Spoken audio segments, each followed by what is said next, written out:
Alright guys, welcome back to another Shrine review. I wish I could say these were weekly, but I forget every other week, it feels like.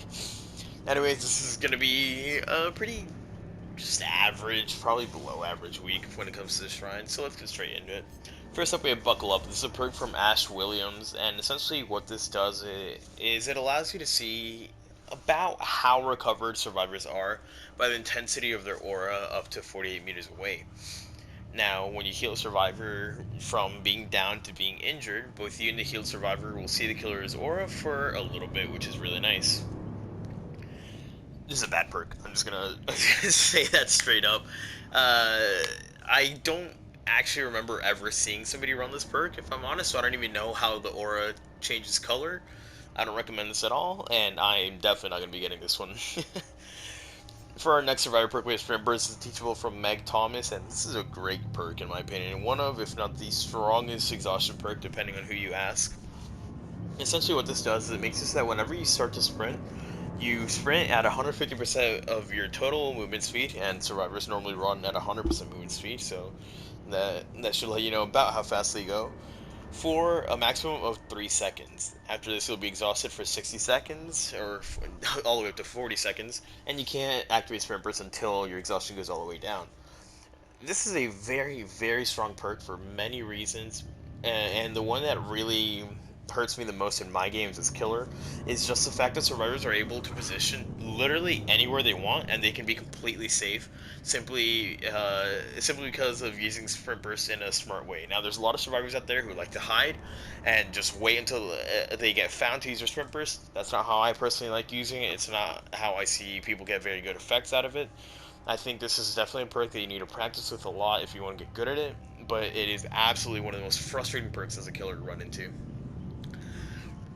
But as it is one of Meg's perks, I don't actually recommend buying this from the Shrine. Just go ahead and buy it from or upgrade your Meg. It's her level 35 perk, I think. So by all means, you can just get this pretty quickly from the Shrine or from your Blood Web. Sorry. Now, getting on into our next perks, first up we have Hex the Third Seal. What this does is, this is a perk from the Hag, and what this does is it makes it so that at tier 3, whenever you hit anybody with a basic attack, they will have the blindness status effect applied to them permanently until the Hex totem is broken. This is a very it's a very interesting totem. I personally like it, and it generally lends itself to very slug heavy playstyles since everybody's going to be blind and they won't be able to see any people's auras. They won't be able to see exactly where you've downed their teammates, where like they might end up losing people on the hook if they're not paying close attention to where they are. All around, I think Hex's Third Seal is actually a really solid perk, but the fact is, it's a Hex totem, which means it's going to be very difficult to keep these 4 stacks for the entire, or for as long as you need, and you can't even run Undying with it reliably because you need to build up all 4 stacks again if somebody breaks the Third Seal totem initially. So at the end of the day, do I think this is worth it? No, but I personally like it. You can have some fun builds with it. But anyways, let's get on to our last perk. That's going to be Chlorophobia. It's a teachable from the clown, and this perk is trash. In theory, it could be really cool. Essentially what this does is it makes it so that whenever servers are in your tear radius, they will heal between 30, 40, or 50% slower. This is really solid. 50% slower heals is exactly what Sloppy Butcher does. So if you pair this with perks like Sloppy Butcher, Thanatophobia, maybe you can run Distressing to try and make your tear radius a little bit bigger. This actually ends up working out really well on some of the smaller maps. The problem is, on anything other than a small map, you get no value out of this perk because it is very difficult to keep your tear radius on survivors. There's a lot of really interesting builds out there with killers that can actually increase their tear radius even more.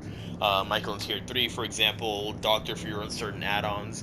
Then on top of that, you run stuff like Chlorophobia and Distressing and just make your tear radius massive so that you're constantly having people play slow, and then you bring yourself to a small map like the game or Larry's or, well, I guess Larry's actually not that small anymore, or Hawkins, and this perk gets a lot of value on those maps. But aside from that, this perk is awful.